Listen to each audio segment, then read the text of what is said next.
Today what we're going to be doing is continuing on with what we started the last couple days. We're going to read our final and fourth article on concussion management. Today's class was comprised of my 10th grade in my physical therapy athletic healthcare program.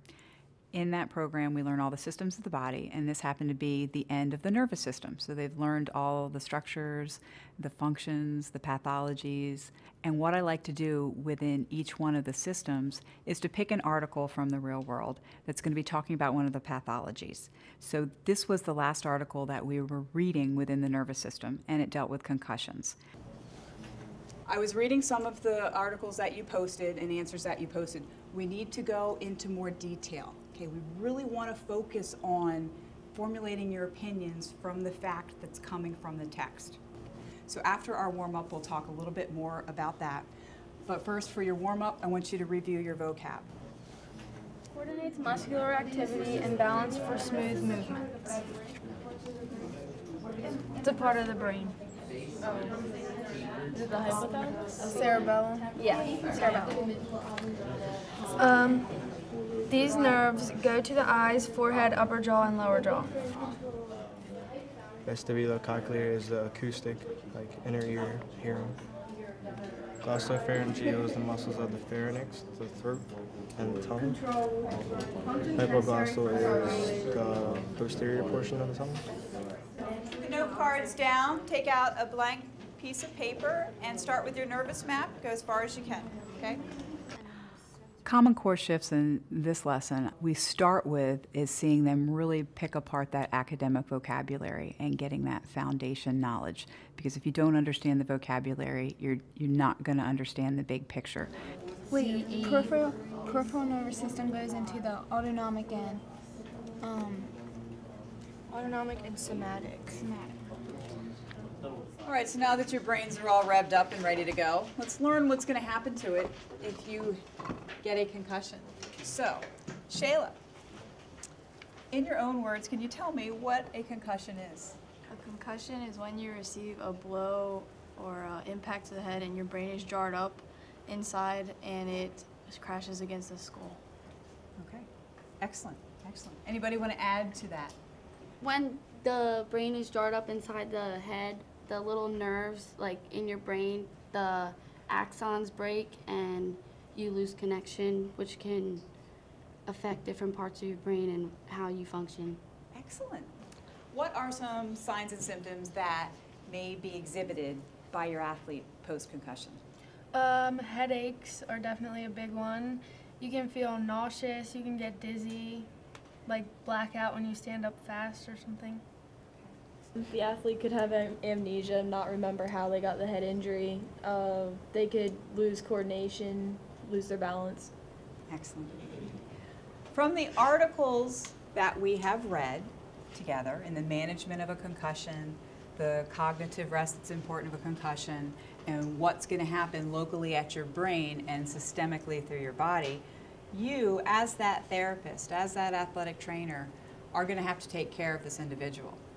What are some of the things you would do for an individual on the field that has a concussion? Well, first I would move them off the field to the sideline, or if they have a back room, to place them down, sit them down, and I'll see if they can see right, if their movement's right, if they can balance themselves, if they can hear. Yeah. Excellent. All good parts of those evaluations. So if we look at the articles that we've read, and I'm asking you to develop arguments on your opinions, which way is the best way to take care of a concussion. We have some new studies coming out that are, showing some different opinions. So what's essential in developing an argument? How do you think that you are going to make an argument be one that people are going to listen to, that your opinions are going to listen to? How are you going to back that up? Well, you would probably use multiple different studies and compare the effects on the subjects, if the subjects play basketball, if they dance, if they play tennis, and how it affects their normal functions off the field. Okay, good. So kind of piggybacking on that one, what's going to make that solid claim? By using different amounts of articles, that way you know that the information you have is like true. Okay. And you can back it up. Okay.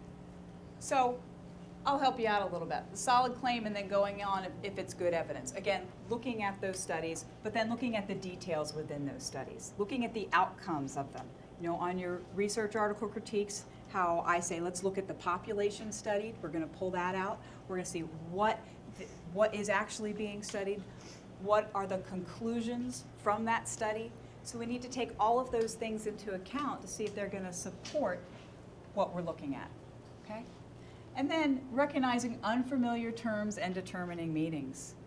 What's that mean, Taylor? What do I have? This paper and pick out some words that you may know and some that you don't know, and then write the definition for it so you can learn it. Excellent, okay?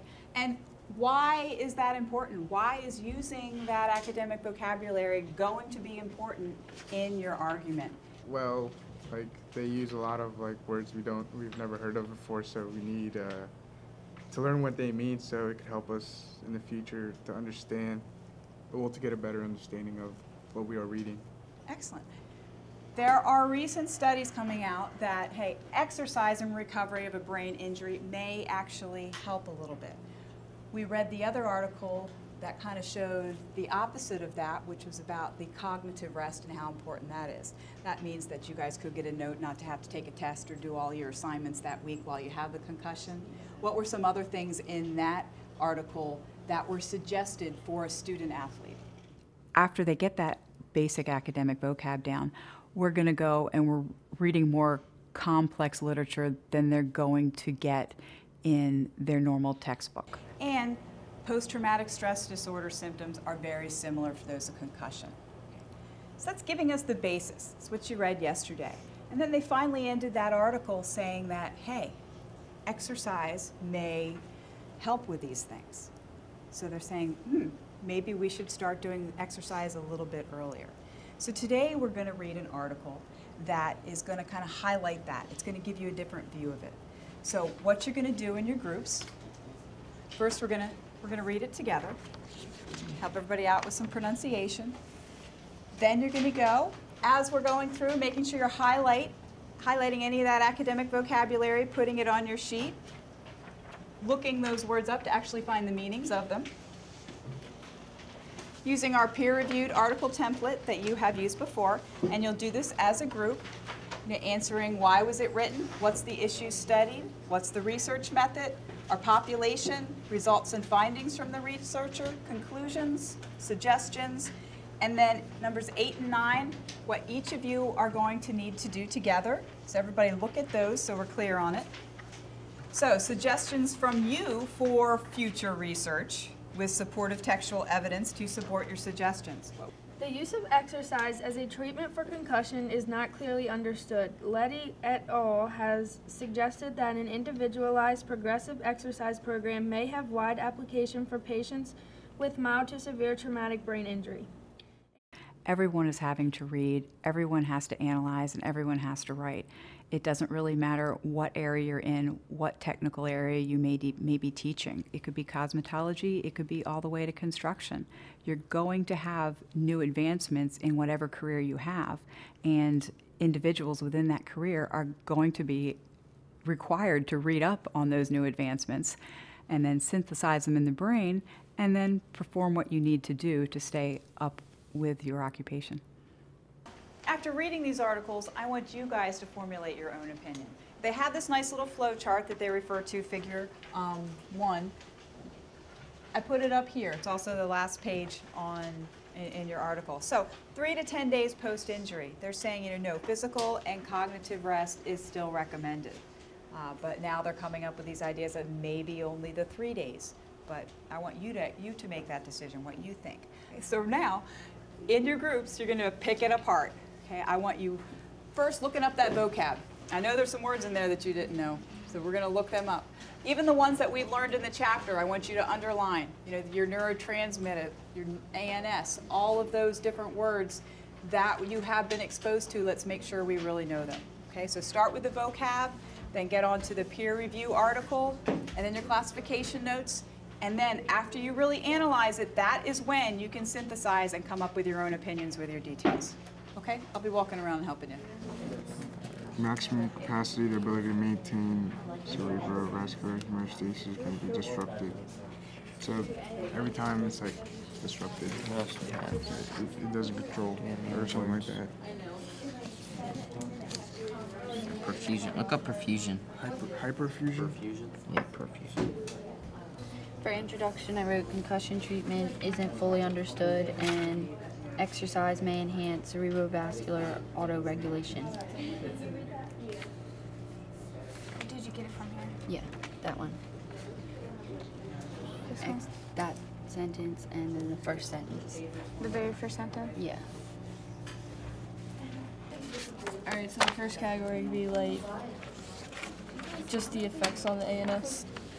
After this lesson, they're going to come together on Monday, and we're going to be back in our groups, and we're going to, complete the categorization and the research article critiques and the vocab, and they will formulate their opinions, and then we're going to share them out. So we're going to hopefully get a little debating going on with the actual evidence from the exercise and concussion articles that they've read that will support their opinions. You see, we're kind of starting from you picking some journals and doing these classification notes on your own. Now I've added that you have to do those numbers 8 and 9, so you're actually having to think about them, synthesize things together, and then write about them. Common Core, to me, is common sense.